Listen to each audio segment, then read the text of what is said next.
یہ کہتے ہیں کہ ملک میں ایف ڈی آئی نہیں آ رہی، تو جناب شبلی صاحب سن لیجئے، چین سے 3 ارب ڈالر کی سرمایہ کاری پاکستان میں آ چکی ہے، اور C5 کی صورت میں پاکستان کا 1200 میگا واٹ کا سب سے بڑا نیوکلیئر پاور سٹیشن پہ کام شروع ہو چکا ہے۔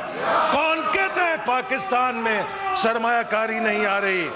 انہوں نے کہا کہ توشہ خانہ کیس اور القادر کیس ہم پہ جھوٹا بنایا گیا ہے۔ جناب چیئرمین، میں ان سے یہ پوچھنا چاہتا ہوں، دنیا کا وہ کون سا ملک ہے جو وزیر اعظم کو سستا تحفہ دیتا ہے اور وزیر اعظم کے سیکیورٹی گارڈ کو، وزیر اعظم کے ایم ایس کو مہنگے تحفے دیتا ہے؟ ان کا لیڈر ساری دنیا سے کہتا تھا کہ رسیدیں دکھاؤ۔ جب اپنی رسیدیں تحفوں کی دکھانے کی باری آئی تو ساری رسیدیں بوگس نکلیں، جعلی نکلیں۔ ان جعلی اور بوگس رسیدوں کا جواب دے دیں تو آپ کو کچھ نہیں کہا جائے گا۔ دوسروں سے آپ رسیدیں مانگتے تھے اور اپنی رسیدیں ساری آپ کی جعلی نکلیں، اور پھر القادر ٹرسٹ کے اوپر بات کرتے ہیں۔ جناب چیئرمین، مسئلہ القادر ٹرسٹ کا نہیں، مسئلہ 190 ملین پاؤنڈ جو 74 بلکہ 64 ارب روپیہ بنتا ہے، 64 بلین روپیز پاکستان کے خزانے میں آنا چاہیے تھا۔ پاکستان کے خزانے میں نہیں آیا، عمران خان کے دوست کے جرمانے کے اکاؤنٹ میں چلا گیا۔ یہ بتایا جائے کہ وہ 64 ارب روپیہ پاکستان کے خزانے سے کس نے لوٹا، کس نے پاکستان کے خزانے میں نہیں آنے دیا؟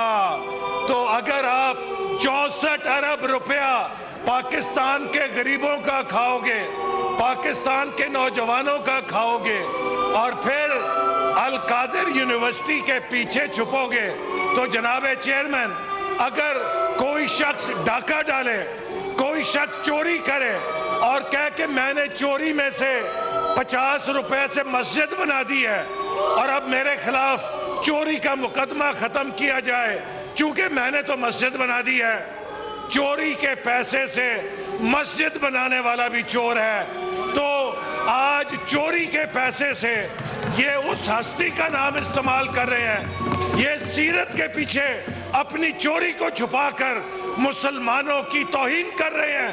ہمارے آقا نبی کریم صلی اللہ علیہ وسلم کی سیرت کی یونیورسٹی کسی چوری کے پیسوں کی نہیں محتاج ہے، نہیں محتاج ہے۔ پاکستان کے لوگ آقا سے محبت کرنے والے ہیں اور وہ حلال کے پیسوں سے ایسی 10 یونیورسٹیاں بنا سکتے ہیں۔ میں سمجھتا ہوں کہ یہ سیرت کی توہین ہے کہ ایک چوری اور ڈاکے سے بننے والے ادارے کو، جو چوری ڈالی گئی ہے، جو ڈاکہ ڈالا گیا ہے، پاکستان کا پیسہ لوٹا گیا ہے، اور اس چوری اور ڈاکے کو بچانے کے لیے، اس سے چھپنے کے لیے، اس سے بچنے کے لیے ہمارے آقا نبی کریم صلی اللہ علیہ وسلم کا یہ نام استعمال کریں۔ یہ سیرت کی توہین ہے۔ ان کا یہ اسلامی ٹچ اس چوری کے اوپر نہیں چلے گا۔ اس اسلامی ٹچ کے ساتھ ان کے ڈاکے کی واردات نہیں چھپ سکتی۔ کیس بڑا سمپل ہے جناب چیئرمین، برطانیہ نے 64 ارب روپیہ پاکستان کی ریاست کو لٹایا، ملک ریاض کو نہیں لٹایا۔ وہ پیسہ پاکستان کے خزانے میں آنا چاہیے تھا، وہ پیسہ پاکستان کے خزانے میں نہیں آیا۔ ایک شخص نے فائدہ لینے کے لیے اپنے دوست کے اکاؤنٹ میں جمع کر دیا۔ کیا یہ ڈاکہ نہیں ہے؟ اگر امریکہ کا صدر، برطانیہ کا وزیر اعظم، فرانس کا صدر، کسی بھی جمہوری ملک کا سربراہ یہ واردات کرے گا تو اسے جیل میں ہی جانا پڑے گا۔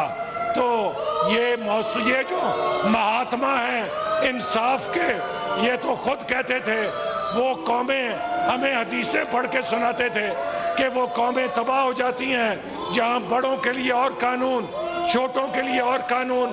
اگر ایک کلرک 5 لاکھ کی چوری کرے اس کو جیل میں، ایک سابق وزیر اعظم 64 ارب روپے کا ڈاکہ ڈالے تو اسے چھوڑ دیا جائے؟ یہ نہیں ہو سکتا، ان کو جواب دینا پڑے گا۔ 64 ارب روپے پاکستان کے کہاں گئے؟ ان 64 ارب روپے سے کئی یونیورسٹیاں بن سکتی تھیں، کتنے کالج اور سکول بن سکتے تھے، کتنے اسپتال بن سکتے تھے۔ انہوں نے سب کچھ لٹا دیا اپنے فائدے کے لیے۔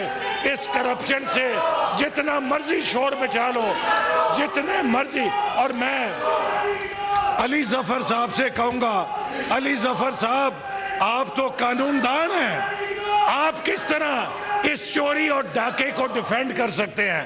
میں کم از کم علی ظفر صاحب سے یہ توقع نہیں رکھتا کہ 64 ارب روپے کی اس چوری کا وہ دفاع کریں، چونکہ وہ قانون دان ہیں، انہیں پتہ ہے کہ یہ غیر آئینی، غیر قانونی قدم ہے، یہ چوری ہے اور یہ ڈاکہ ہے، اس کو کوئی ذی شعور ڈیفینڈ نہیں کر سکتا۔ اور انہوں نے ریاست کی بدنامی کی ہے اس چوری کے ساتھ۔ کہتے ہیں سابق وزیر اعظم ہے، اس سابق وزیر اعظم کو تو جیل میں 5 سٹار سہولتیں ہیں۔ جناب اسپیکر، میں بھی اسی سیل کے اندر تھا جس سیل کے اندر ان کے مہاتما ہیں۔ میں تو کبھی نہیں رویا تھا، میں نے تو کبھی شور نہیں مچایا تھا، میں تو پیشی پر اسی طرح ٹائی اور سوٹ پہن کے آتا تھا، ہنس کے آتا تھا۔ ان کی چیخیں نکلتی ہیں، روز چیخیں نکلتی ہیں، ان کو دیسی مرغ ملتے ہیں، ان کو جوس ملتا ہے، ان کو سلاد ملتی ہے، لیکن اس کے باوجود شور مچاتے ہیں۔ جناب چیئرمین، میں نے سابق وزیر اعظم نواز شریف کو کوٹ لکھپت جیل میں اس حالت میں دیکھا ہے کہ ان کے کپڑوں سے پسینہ ایسے بہ رہا تھا کہ جیسے وہ پانی کے اندر نہا کر آئے ہیں۔ ہم نے تو ان کے وزیر اعظم کو اس طرح نہیں رکھا، ان کو تو ایئر کنڈیشنر بھی ملتا ہے، ان کو تو ہیٹر بھی ملتا ہے، ان کو تو تمام سہولتیں ملتی ہیں۔ اور جناب چیئرمین، آخر میں صرف یہ کہوں گا کہ یہ میرے بارے میں انہوں نے فرمایا کہ یہ چورن دیتے ہیں۔ ہاں، مجھے خوشی ہے، مجھے فخر ہے اگر میں نے ویژن 2010 دیا، ویژن 2025 دیا، اگر اڑان پاکستان جو وزیر اعظم نے اعلان کیا ہے اس پہ کام کیا، اس لیے کہ ہم پاکستان کی ترقی کے خواب بھی دیکھتے ہیں اور اس کی ترقی پر عمل بھی کر کے دکھاتے ہیں۔